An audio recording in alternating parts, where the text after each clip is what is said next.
I was always interested in the brain. For as long as I can remember, I don't know why, it just grabbed me. I had no idea what to do with it other than to just think about it in my spare time and think it was neat.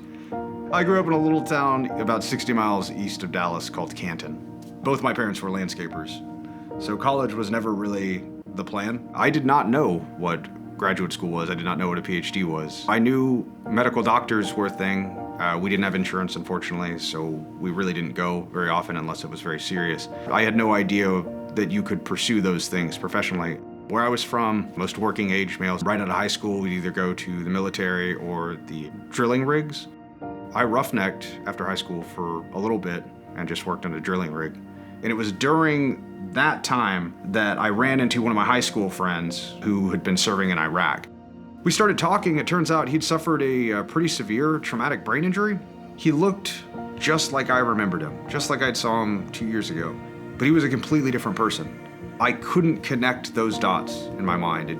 Something started turning at that point. After being on the drilling rig for a bit, kind of experimenting with online community college courses, as soon as I'd saved up what I thought was enough money to be able to afford a college education, I thought maybe I could do a little bit more.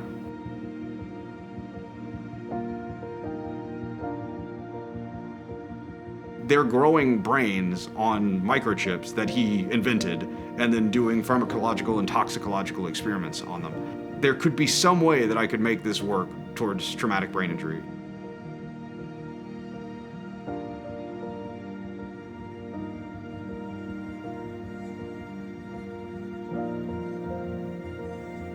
I ended up going to meet him at his laboratory at Purdue. He had this, I wouldn't say incredible space, but he had space. He had space that he could spare for a struggling graduate student with no funding that wanted to push a project to the next level.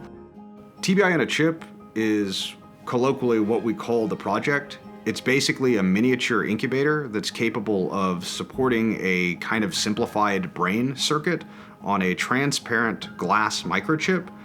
We can produce a traumatic brain injury in a form of impact injury, like a football player.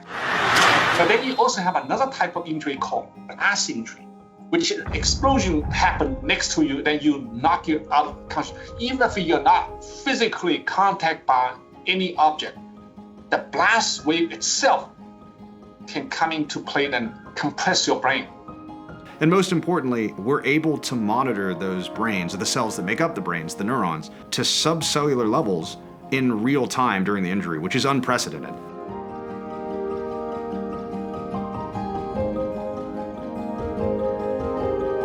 Kind of pushed on to this new level of research we're working on now, with several different projects involving neurodegeneration, Alzheimer's disease, Parkinson's disease, and traumatic brain injury. It was also during this time, unfortunately, that my brother got very ill and passed away. And I went back to Dallas to be with him in his final days there. It was that time that I really remembered the passion that I had, the applications of the sciences that I've been working on then at that point for, 7 years or so. There was an interest that was born, I think, that day when I finally left. Fortunately, I met renowned clinical neurologist at Indiana University, Arnett, Dr. Arthur Rosen. He worked in a laboratory doing electrophysiology. He taught medical students at the local hospital, and he was a clinical neurologist practicing. He was able to balance these three things by being what he described to me, and I now know, as an academic physician. He recommended IU, and IU was where I applied. I was scared that I wouldn't be able to pay for it at this point, as I'd already spent so many years in school.